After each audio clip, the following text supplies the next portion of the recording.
മൂക്കിന്റെ പേരിൽ ഒരു നാട്ടിൽ കലഹങ്ങളും ബഹളങ്ങളും പ്രശ്നങ്ങളും ഒക്കെ നടക്കുന്ന കാര്യം നിങ്ങളൊന്ന് ചിന്തിച്ചു നോക്കിയേ.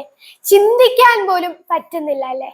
ഇന്ന് ഞാൻ കൂട്ടുകാർക്ക് നന്മാസ് വേൾഡ് ഓഫ് ബുക്സിലൂടെ പരിചയപ്പെടുത്തി തരാൻ പോകുന്നത് വൈക്കം മുഹമ്മദ് ബഷീറിന്റെ വിശ്വവിഖ്യാതമായ മൂക്ക് എന്ന പുസ്തകമാണ്.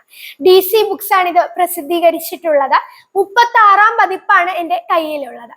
അപ്പോൾ ഈ ഒരു പുസ്തകത്തിന്റെ ഉള്ളടക്കത്തിലേക്ക് പോകാം. 3 കഥകളാണ് ഈ ഒരു പുസ്തകത്തിലുള്ളത്. ആദ്യത്തെ കഥയാണ് വിശ്വവിഖ്യാതമായ മൂക്ക്. നമുക്കറിയാം, ഇന്നത്തെ സമൂഹത്തിൽ അനാവശ്യമായ കാര്യങ്ങൾ ചർച്ച ചെയ്ത് ഒരുപാട് സമയം കളയാറുണ്ടല്ലേ. ഇതിലെ മൂക്കൻ എന്ന കഥാപാത്രത്തെ ഒരു ആയുധമാക്കി എടുത്തുകൊണ്ട് വൈക്കം മുഹമ്മദ് ബഷീർ ഇന്നത്തെ മാധ്യമ സംസ്കാരത്തെ പരിഹസിക്കുക കൂടിയാണ് എന്ന് നമുക്ക് പറയാൻ സാധിക്കും. ഈ മൂക്കന്റെ മൂക്ക് റബ്ബർ മൂക്കാണോ, ഒറിജിനൽ മൂക്കാണോ, അതിനുവേണ്ടി ഡോക്ടർമാരെ എല്ലാ രാജ്യത്തു നിന്നും വിളിപ്പിക്കുന്നു. എന്തൊക്കെ കഥയാണല്ലേ.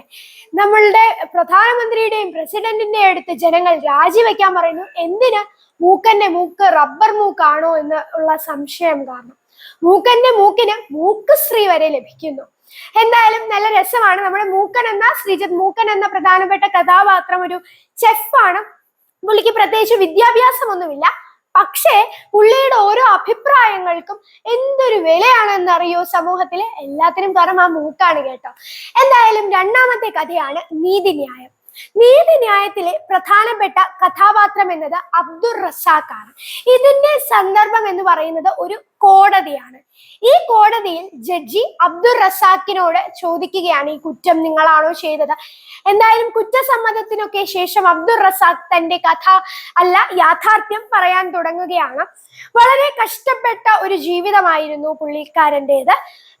അനിയത്തിയെ പഠിപ്പ് നിർത്തി ഒരു സാമാന്യം കുഴപ്പമില്ല എന്ന് തോന്നി കുഞ്ഞബ്ദുള്ളക്ക് കല്യാണം കഴിച്ചു കൊടുക്കുകയാണ് നമ്മുടെ അബ്ദുൾ റസാഖ്. കുഞ്ഞബ്ദുള്ള നമ്മുടെ അബ്ദുൾ റസാഖിന്റെ അനിയത്തിയെ വളരെയധികം ഉപദ്രവിക്കുന്നു. ഇതൊക്കെ അറിയാം അബ്ദുൾ റസാഖിന്. പക്ഷെ ഒരു ഭർത്താവിന് ഭാര്യയെ ശിക്ഷിക്കാമല്ലോ എന്നൊക്കെ വിചാരിച്ച് ഇടപെടുന്നില്ല. പിന്നീട് അബ്ദുൾ റസാഖ് 3 മക്കളൊക്കെ ഉണ്ടായി അനിയത്തിക്ക്. പിന്നീട് മൊഴി ചൊല്ലി വീട്ടിലോട്ട് അയക്കുകയാണ് കുഞ്ഞബ്ദുള്ള അനിയത്തിയെ. അപ്പോ അനിയത്തിയുടെ യൗവനം നശിപ്പിച്ച് അവശയാക്കിയതിന് ശേഷം എന്നിട്ട് അബ്ദുൾ റസാഖ് മറ്റൊരു വാർത്തയും കൂടെ കേൾക്കുന്നു, കുഞ്ഞബ്ദുള്ള കല്യാണം കഴിക്കാൻ പോകുന്നു. പിന്നെ പറയണ്ടല്ലോ എന്താണ് നടക്കുന്നതെന്ന്. എന്തായാലും നിങ്ങൾ വായിച്ചറിയുക. എന്തായാലും ഈ പല റേപ്പ് കേസുകളൊക്കെ കേൾക്കുമ്പോൾ നമുക്ക് തോന്നുന്ന ആ ഒരു ദേഷ്യം, അത് ഈ അബ്ദുൾ റസാഖിന്റെ ആ ഒരു ഇമോഷൻസുമായിട്ട് നമുക്ക് കണക്ട് ചെയ്യാൻ കഴിയും നല്ലോണം തന്നെ. അപ്പോൾ അതൊക്കെ തന്നെയാണ്. എന്തായാലും ദൈവത്തിന്റെ വിധിയും അല്ലെങ്കിൽ ദൈവത്തിന്റെ കോടതിക്കും നമ്മുടെ രാജ്യത്തിന്റെ കോടതിക്കും ഒക്കെ തമ്മിൽ കുറച്ച് വ്യത്യാസങ്ങളുണ്ട്. അതുമൊക്കെ ദൈവത്തിന് മുൻപിൽ കുറ്റക്കാരനല്ലായിരിക്കും, പക്ഷെ കോടതിക്ക് മുൻപിൽ, മനുഷ്യരുടെ കോടതിക്ക് മുൻപിൽ കുറ്റക്കാരനായിരിക്കും. അങ്ങനെയൊക്കെ ഉള്ള കാര്യങ്ങൾ നമുക്കിത് വായിക്കുമ്പോൾ മനസ്സിലാക്കാൻ സാധിക്കും. മൂന്നാമത്തെ കഥ ഒരു പഴയ കൊച്ചു പ്രേമകഥ എന്നതാണ്. യൗവനത്തിന്റെ ആ ഒരു വിപ്ലവത്തിന്റെ തിളപ്പിൽ നിൽക്കുന്ന ഒരു കഥാനായകനാണ് ഇതിലുള്ളത്. ഈ കഥാനായകന് ഒരു സ്ത്രീയോട് പ്രേമം തോന്നുന്നു. ആ സ്ത്രീ പിന്നീട് മനസ്സിലാക്കുന്നു ആ സ്ത്രീ ഒരു വീട്ടുജോലിക്കാരിയായിരുന്നു എന്ന്. എന്നാൽ പ്രേമത്തിന് അങ്ങനെ കീഴ്വഴക്കമെന്നോ മേൽവഴക്കമോ അങ്ങനെയൊന്നും ഇല്ല എന്നതാണ്. പിന്നെയുള്ള കാര്യങ്ങൾ, സംഭവബഹുലമായ കാര്യങ്ങളും ഈ കഥ വായിച്ചാൽ നമുക്ക് അറിയാവുന്നതാണ്. എന്തായാലും കഥ പര്യവസാനിക്കുന്നത് ഞാൻ പറയുന്നില്ല, അല്ലെങ്കിൽ എങ്ങനെയാണ് കഥ നിൽക്കുന്നത് എന്ന്. എന്തായാലും നിങ്ങളത് വായിച്ചു തന്നെ അറിയുക. ആ ക്ലൈമാക്സ് പറഞ്ഞ് കുളമാക്കുന്നില്ല. നമുക്ക് എന്താ പറയാ, ഒരു അപമാനത്തിന്റെ ഒക്കെ ആ ഒരു ഭയം അറിയാൻ സാധിക്കും. അപ്പോ അതൊക്കെ തന്നെയാണ് ഈ 3 കഥകളും. നമ്മുടെ എഴുത്തുകാരനായ വൈക്കം മുഹമ്മദ് ബഷീറിനെ കുറിച്ചും കൂടെ പറയാം.